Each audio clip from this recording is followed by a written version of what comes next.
Hi friends, good morning सगळ्यांना. Good morning friend, शुभ सकाळ. कसे आहात सगळे? मजेत ना? मजेतच असणार. तर फ्रेंड्स, आता दोघे पण दिसतोय आम्ही. आले मी परत घरी माझ्या, आणि हे पण आले नगरवरून. पाऊस पण थांबलेला आहे अशा तऱ्हेने. 2-3 दिवस पुण्यात खूप पाऊस होता. नॉनस्टॉप पाऊस, म्हणजे पाऊसच चालू होता, हो की नाही? खूप पाऊस होता. आता थांबलाय पाऊस. आज ऊन पडलंय एवढ्या दिवसानंतर. 4-5 दिवसानंतर आज ऊन पडलं असेल, नाही तर पाऊसच पाऊस चालू होता. मग काय म्हणता, तुमच्याकडे होता का पाऊस? कमेंटमध्ये नक्की सांगा. पुण्यामध्ये तर तुम्हाला माहितीच आहे, न्यूजवर बघितलं असेल, खूप तुफान पाऊस झालेला आहे. आणि धरण फुल झाल्यामुळे, ओव्हरफ्लो झाल्यामुळे, ते पाणी सोडल्यामुळे खूप लोकांच्या घरांमध्ये पाणी वगैरे शिरलेलं आहे. त्यामुळे खूप लोकांचं नुकसान झालेलं आहे. नदी पात्राच्या कडे ज्यांची घरं होती त्यांचं. तुमच्याकडे पण आहे का असा पाऊस?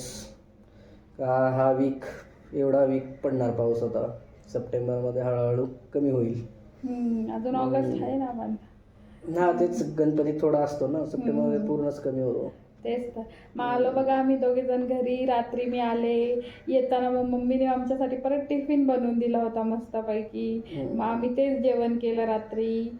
आणि आता अशा प्रकारे मग जेवण आवडलं का? जेवण मस्त होतं. सासूबाईंच्या हातचं. हो, मस्त होतं. तुमच्या सर्वांच्या कमेंट आम्ही वाचलेल्या आहेत. सर्वांच्या कमेंटला प्रतिक्रिया द्यायचा प्रयत्न केलेला आहे स्वातीने. तरी पण आम्ही तुमच्या काही प्रतिक्रिया आल्या त्याच्यावर थोडासा फोकस करतो. तुम्ही काहीतरी ज्वेलरी दाखवा म्हणून काही जणांचे कमेंट आलेत, काही जणांच्या साडी कलेक्शन दाखवा म्हणून कमेंट आलेत, काही जणांच्या होम टूर करा म्हणून कमेंट आलेत. तर सगळे करायचा आम्ही प्रयत्न करू बरं का. फक्त आम्हाला थोडासा टाइम लागेल. तर सगळेजण थोडासा आम्हाला टाइम द्या. आम्ही एक एक करून थोडा विचार करून सगळे कमेंट्सवरती रिप्लाय करू आणि तशा प्रकारचे व्हिडिओ बनवायचा प्रयत्न करू. तसेच आम्हाला असे पण सजेशन्स आलते की लग्नाचं तुमची स्टोरी सांगा म्हणून. सुरुवात मला वाटतं लग्नाच्या स्टोरी पासूनच करावी. तर तुम्हाला आवडेल का पण आमची लग्नाची स्टोरी ऐकायला? आणि तुम्हाला काय वाटतं, आमचं लव्ह मॅरेज आहे की अरेंज मॅरेज? कमेंटमध्ये नक्की सांगा आज. आणि तुम्हाला नक्की कळेलच पुढच्या येत्या 1-2 दिवसात. आम्ही नक्की सांगू आमची स्टोरी. पण आधी तुम्हाला ऐकायला आवडेल का आणि आमचं लव्ह मॅरेज आहे का अरेंज मॅरेज? सगळ्यांनी गेस करा नक्की. हो. आणि अजून काहीतरी कमेंट आल्या होत्या. स्वातीला खूप कमेंट येतात, तू जॉब काय करते? स्वाती एकदम व्यवस्थित सांगत नाही आय थिंक जॉब काय करते, कुठं राहते, हे पण मेन प्रश्न आहे. तर आम्ही राहतो बघा पिसोळी, पुणेमध्ये. उंडरी साईडला पिसोळी आहे, त्या ठिकाणी आम्ही राहतो सध्या. परत शिफ्ट व्हायचं काहीतरी आहे वाटतं मग डोक्यात. आणि माझं जे माहेर आहे ते मांजरी केशवनगर साईडला माझं माहेर आहे. माझ्या मम्मीचं घर तिकडे आहे. एक माहेर कुठे आहे, सासर, हे खूप प्रश्न विचारलेले. तर माझं माहेर जे आहे, आणि सासरचे लोक तिच्या, म्हणजे माझे आई वडील गावी असतात, शेटफळ असतात. आई, अण्णा, आजी ऍक्च्युली आमच्याकडेच होत्या, पण आजी आता काही कामानिमित्त गेल्यात. तर आजी येतील थोड्या दिवसात आणि त्या तुम्हाला दिसतील इथे ब्लॉगमध्ये. स्वातीला सुट्टी आहे आणि आम्हाला जायचंय कामाला. आज सॅटर्डे संडे सुट्टी मला. मग काय तर. आज ऊन पण पडलंय चांगलं, मस्त वाटतंय. सॅटर्डेला ऊन पडलंय. सुट्टीचा दिवस असल्यावर जरा मजा येत असते. पण आता काय, आम्हाला एकच दिवस सुट्टी असते. मग 2 सुट्टीचं काम बघा ना तुम्ही पण माझ्यासारखं, सॅटर्डे संडे. एवढा हुशार नाही ना मी 2 दिवस सुट्टी द्यायचं काम भेटलं. बर. मग काय म्हणता मित्रांनो, कसं वाटते ब्लॉगिंग? तुमचा सपोर्ट तर आहेच, पण अजून काही सजेशन याच्या व्यतिरिक्त असतील ते पण करा. स्वातीचा आवाज खूप छान आहे म्हणून कमेंट आले, त्यासाठी तुमचे खूप खूप आभार. स्वाती खुश झाली. आवाज लयच गोड आहे वाटतं स्वातीचा. तुम्हाला आवडतो का नाही? बाकीच्यांचं काय? आवडायलाच पाहिजे. न आवडून कुणाला सांगायचं? म्हणजे आवडतोच बरं का. नाहीतर पण त्याला आवडत नाही, तरी पण नक्की आवडतं. नक्की आवडतं.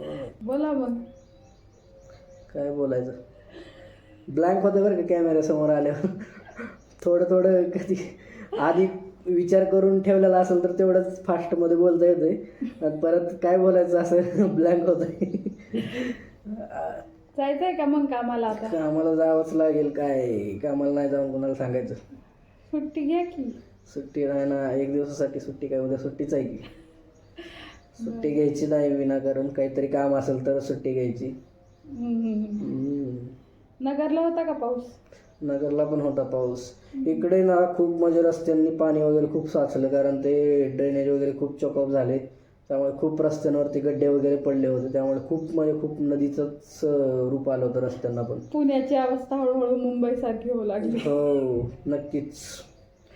मुंबईचं तर ठीक आहे, तिला पसरायला जागा नाही आहे, तिच्या तिन्ही साईडनी समुद्र आहे, पण इकडे एवढं पसरून पण इथे काय प्रशासनाचं थोडं लक्ष नाही असं म्हणलं तरी काही चुकीचं ठरणार नाही. कारण आपण प्रशासनाला खूप नाही, ते बरोबर आहे ना. खूप लोकांच्या काय एक कोरेगाव पार्कमध्ये एक सोसायटी आहे वेदांती म्हणून काहीतरी, तर ती नदीच्या पात्राच्या जवळपास होती. तर ते काय झालं, तिथं त्यांनी काहीतरी काम चालू होतं ते, तर त्याच्यामुळं ते भूस्खलन झालं आणि पूर्ण सोसायटी पडण्याच्या मार्गावर आली. अरे बापरे.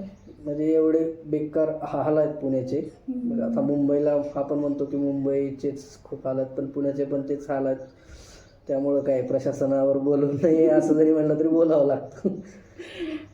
कारण ड्रेनेज वगैरे वेळोच्या वेळी साफ केलं तर एवढं पाणी नाही तुंबणार. कारण अचानक एवढा पाऊस झाला की पुण्याचे हाल दरवर्षी तसंच होतात. 2019ला का 21ला आय थिंक, पण या वर्षी जास्ती पाऊस आहे, मागच्या वर्षी वगैरे नव्हता एवढा. 20-21ला आय थिंक खूप पूरजन्य परिस्थिती झाली होती. आता तशीच गाड्या वगैरे वाहून गेल्या होत्या. तसंच झालं यावेळेस पण. चालतंय मित्रांनो, हे काय चालत राहणार आहे. सगळ्यांनी काळजी घ्या आणि एन्जॉय करा लाईफ. आज आहे नाही तर उद्या नाही आहे, त्यामुळे आता आम्ही तुमची रजा घेतो आणि चांगलं चांगलं दाखवायचा प्रयत्न करतो. आणि आम्ही असंच आनंदीच असतो. खूप जणांच्या कमेंट आल्यात की भांडण फक्त दाखवू नका. आम्हाला भांडण किंवा मोठ्याने बोललेलं आवडत नाही. आमच्या लग्नाला 4 महिने होत आले आय थिंक, पण नाही झाले अजून आमचे भांडण. खूप म्हणजे असं मोठ्याने बोललेलं मला पण नाही आवडत. माझं लगेच डोकं दुखतं, त्यामुळे आम्ही काही तुम्हाला भांडणं वगैरे दाखवणार नाही आहे. त्यामुळे तुम्ही मजा घ्या. काय चाललंय काय नाही. चालतंय. बाय.